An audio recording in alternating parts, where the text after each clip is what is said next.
Ave Maris Stella. Hello and welcome back to Vatican II in a Year. This is your host, Father Matthew Schneider. I am a priest of the Legion of Christ and a theology professor. This is a podcast on the StarQuest Production Network at sqpn.com. Today, we are on day 173 and we're covering Gravissimum Educationis 1 on the universal right to education. If you want to follow along, we have a reading plan and more details at sqpn.com/Vatican or frmatthewlc.com/Vatican. Yesterday, we spoke about how education is important to the Church and the Council. We need to respond, given our care for humanity, as education has increased. Today, we have the title, The Meaning of the Universal Right to Education, and the summary of the stuff we'll read is all have a right to education, but this education should cover the whole person, including the moral life. So thus we move on to paragraph 1. Paragraph 1 has 3 subparagraphs. Pretty straightforward. The first one is saying that all humans have a right to education no matter what traits they have. Second, B, is we should use modern pedagogy and education should touch all parts of life. And then C, we need education in the moral life because that is an important aspect of human beings that can easily be neglected in a more secular education. And to think about this, sometimes to think about it not just speaking to the Church, but also speaking to the world, especially when it talks about those latter things, about the whole person and about the moral education, and speaking to the world, speaking to educators and public schools and things like that as well, not just the Church internally. So let's read it. A, all men of every race, condition, and age, since they enjoy the dignity of a human being, have an inalienable right to an education that is in keeping with their ultimate goal, their ability, their sex, their culture, and the tradition of their country, and also in harmony with their fraternal association with other peoples and the fostering of true unity and peace on earth. For a true education aims at the formation of the human person in the pursuit of the ultimate end, and of the good of the societies of which, as a matter, he is a member. As a man, he is a member, and in whose obligation as an adult he will share.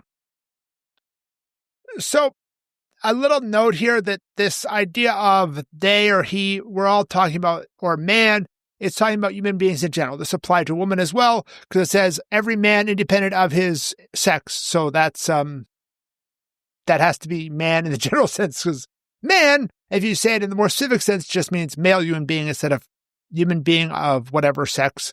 Maybe adult human being, yeah, because it says when they're adults. So it doesn't refer to my nephews and nieces, but it would refer to people my age, whatever the other status about them is saying man. Anyway, so we all have that right to education. And it's for the goals here and the goals hereafter. We learn by reading, by doing math and all those things which help us in this world and ultimately help us in the hereafter too. And this is independent of whatever else is there, whether there's lack of skill, whatever sex, whatever tradition, whatever culture. Now, obviously, certain things of lack of skill, certain kind of challenges will mean that the person will not reach the highest levels of education. But it's not saying that everyone has a right to a doctoral degree. No, the doctoral degree or a bachelor's degree even is a challenge, and it's not everyone's up for it, and it's not everyone is required to do it.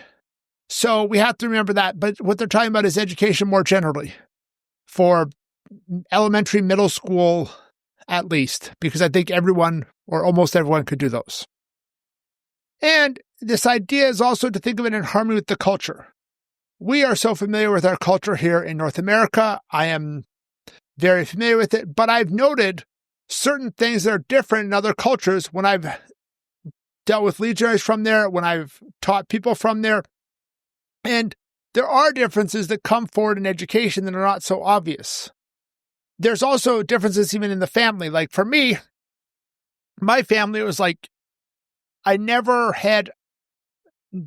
knew what a university degree was and didn't think I was going to do one. Like that was just how my family was. Now that's definitely not the standard for the entire country, even in North America. So anyways, let's move on to 1B. And it's talking about, it has 2 parts that are really kind of related, but not directly related. So we should use modern pedagogy, modern psychology, and we also should have education affecting all parts of life, including interpersonal and sexual. So let's read it. B. Therefore, children and young people must be helped with the aid of the latest advances in psychology and the arts and in the sciences of teaching to develop harmoniously their physical, moral, intellectual endowments, so that they may gradually acquire a mature sense of responsibility, in striving endlessly to form their own lives properly, and in pursuing true freedom as they surmount the vicissitudes of life with courage and constancy. Let them be given also, as they advance in years, a positive and prudent sexual education. Moreover, they should be so trained as to take part in social life that, properly instructed in necessary and opportune skills, they can become actively involved in various community organizations, open to the discourse with others, and willing to do their best to promote the common good. This first part is important to realize this modern pedagogy is generally good. It's not always the best, and certain ones might have issues of their philosophical underpinnings, or other ones just who might not have philosophical underpinning issues, but they're tried for 3 years and you get worse results. So that happens. And even myself, as teaching higher ed, teaching theology, I've taken 2 courses of professional development on how to teach university classes, because I trust these things to help me to better present the ideas in a university classroom. And it's developing this whole person, not just information, live the whole life, learn the social aspect of life, and not just the information, not just the knowledge, but also the way we live. And it includes here a sexual education as they get older. Obviously, this needs to match their psychological and physiological development. And I am not the expert in the exact ages of those, but there are things where I've seen where it's obviously inappropriate for those ages. And it also should be in accord with Catholic teaching. One of the things that can be very valuable here, and I think it's done some places, is teaching these separate sexes, splitting the class in 2, especially in middle school, high school, where boys and girls, when they're talking about this, will get all giggly and not really pay attention. But if you separate them, it can be better. And also things like teaching young women to understand their periods, so they understand that. And that is a way of teaching them fertility awareness or natural family planning, whatever you want to do. And it's important to teach them that so they understand their bodies. And it also can help them, once they get married and things, to determine when they want to have kids and things like that, right? Prudently when they want to have kids. We're not going to get into that's on the topic here. That was, the council specifically said, we're not going to talk about contraception. We're going to leave it for Paul VI. And then he came out with Humanae Vitae a few years after the council. But that idea of teaching that fertility awareness so young women understand their cycles in high school as part of sexual education is a good idea. So 1C talks about the need for education in morals.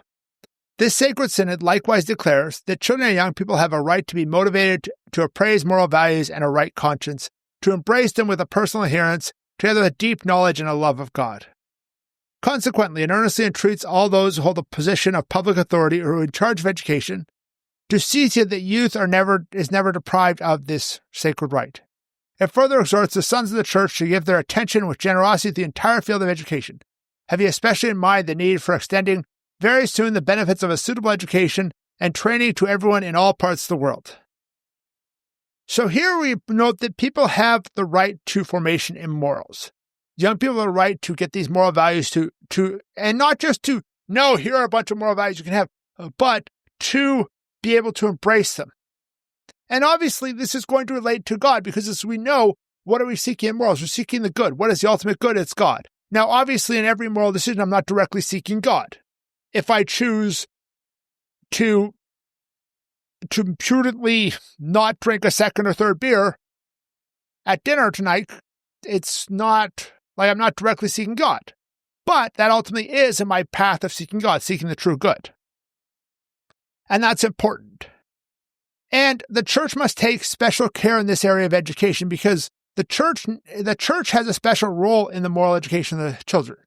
When we were talking with Brett 2 days ago, we pointed out how even in public schools, there's that idea of morals and the idea of religious education in other times, like after school or things like that.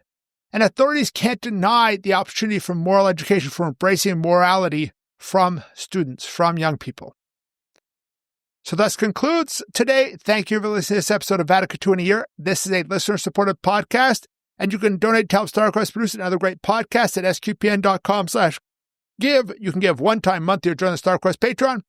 Tomorrow we're going to continue the next paragraph of Gravissimum Educationes, which is paragraph 2 on Christian education. Looking ahead, it looked a little on the short side. Please join us then to learn more about Vatican II, which will provide a blueprint for the Catholic Church. Go to sqpn.com/Vatican, frmatthewlc.com/Vatican, or Vatican S2PN on Facebook and X for more information on the podcast, such as playlists for individual documents and a reading plan. Amen.